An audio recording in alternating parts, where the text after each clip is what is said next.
In this video, we're going to go over why you should learn how to create implied harmony melodies. And we're also going to create one. Implied harmony means you kind of hear the sense of direction. There's direction, forward momentum, even with a lone solo instrument that's monophonic.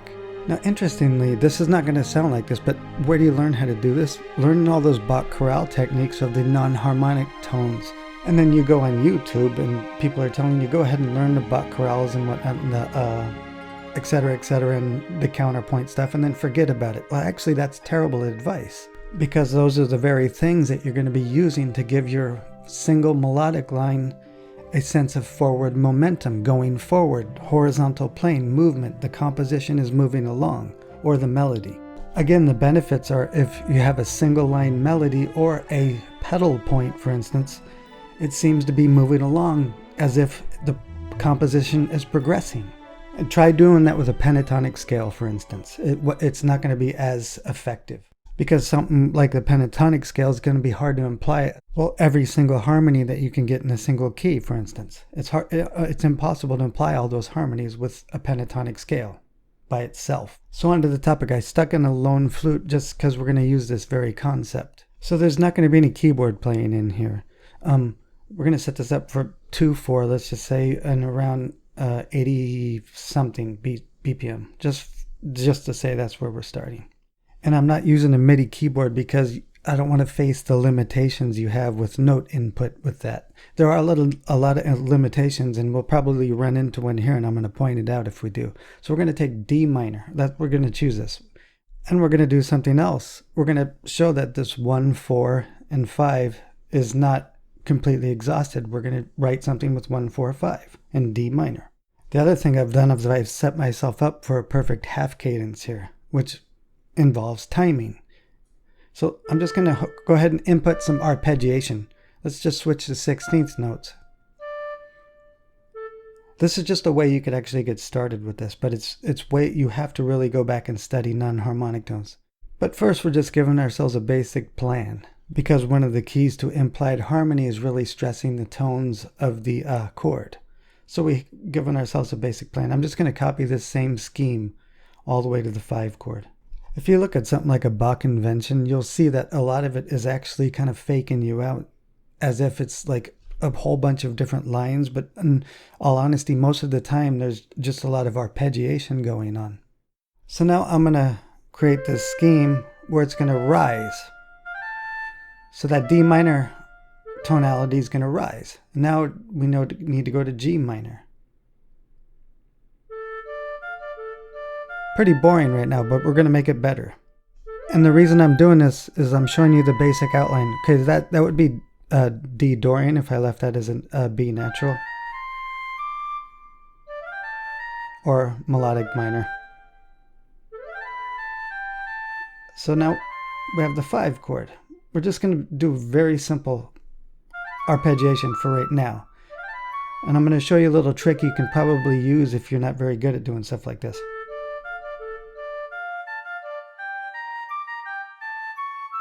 So you could clearly hear the harmonic outline, but it's kind of boring.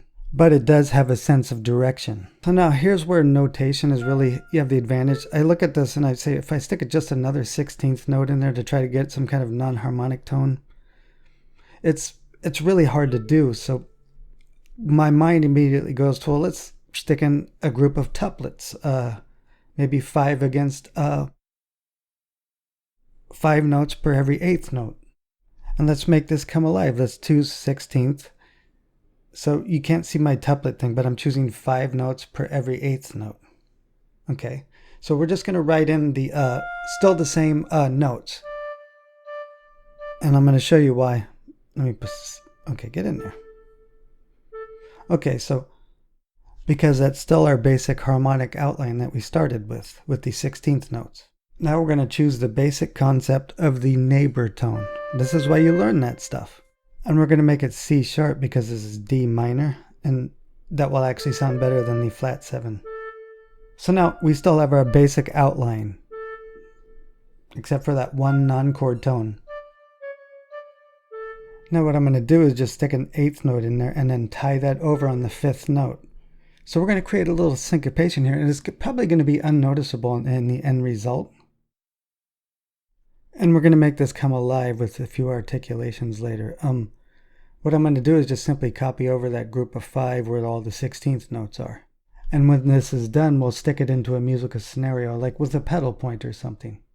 But this is the difference between inputting with notation and inputting with keyboard. You tend to see these little options like this. But so on the next one, we're going to use the neighbor tone. That's the E there.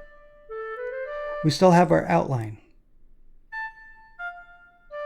But that E is now the non-chord tone, the neighbor tone. So if I was actually doing this by myself I would never stick a basic outline in like this. I'm going to keep copying over this scheme because similarity of melody is super important with melodies. The more similar they are, the better off you're going to be. So we got to do this a neighbor tone there to the B flat.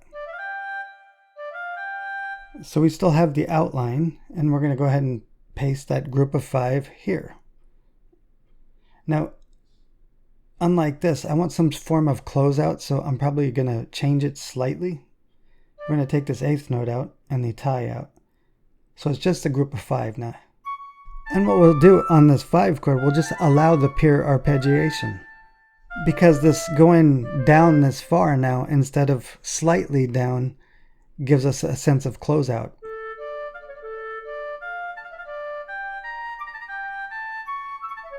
So it sounds pretty terrible right now, but we'll fix that with some articulations. This is another reason I love to work in notation over keyboard input, especially with MIDI stuff, is that there's a lot of things you don't think about, like groups of 5s. And we're going to shape this with articulations to make it come alive, so to speak. And this will actually help give us another non-chord tone because I have an idea for this. We're going to take all these 8th notes and just articulate staccato. So here's another clue with melodic writing: articulation consistency with similar lines. Again, I'm going to show the end result with some backing that I'll create up. I'm not going to do it in this video. It takes too long to do that stuff. So this is more about implied harmonic melody. So what I'm going to do is slur that entire line there of group of 5. Go ahead and stick it in everywhere. And what we'll do is every time we land on the, well, hold on, let me stick in the last slur. Every time we land on the 5th note, we're going to add a trill, which gives us another non-harmonic tone. And you have to trill flat, remember, on that A, because the B flat's in D minor. Or otherwise it'd be D melodic minor or Dorian, which we don't want. So I'm just going to trill. If we trill on the G chord, implied G, you get the A note. So that's a non-harmonic tone. So let's listen to how this came alive.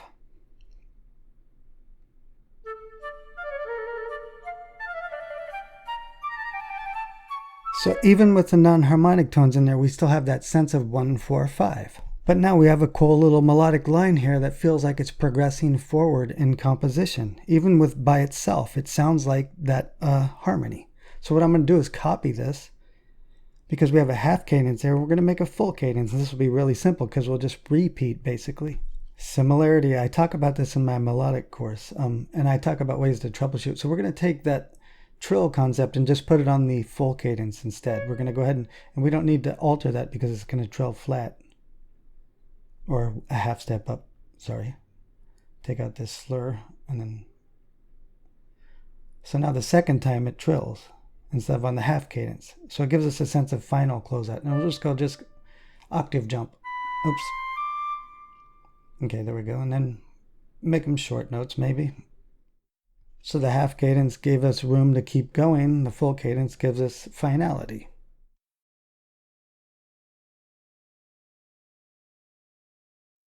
And this is just a D note, but it's still an implied 1. It's going to feel like we hit the 1 chord.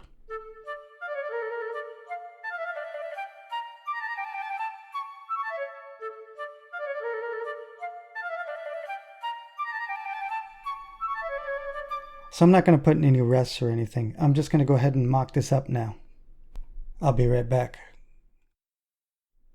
So I created a backing for it. And just to show that learning this concept of implied harmony is still very valid to this day. I'm just using stock notation sounds, so bear with me on that.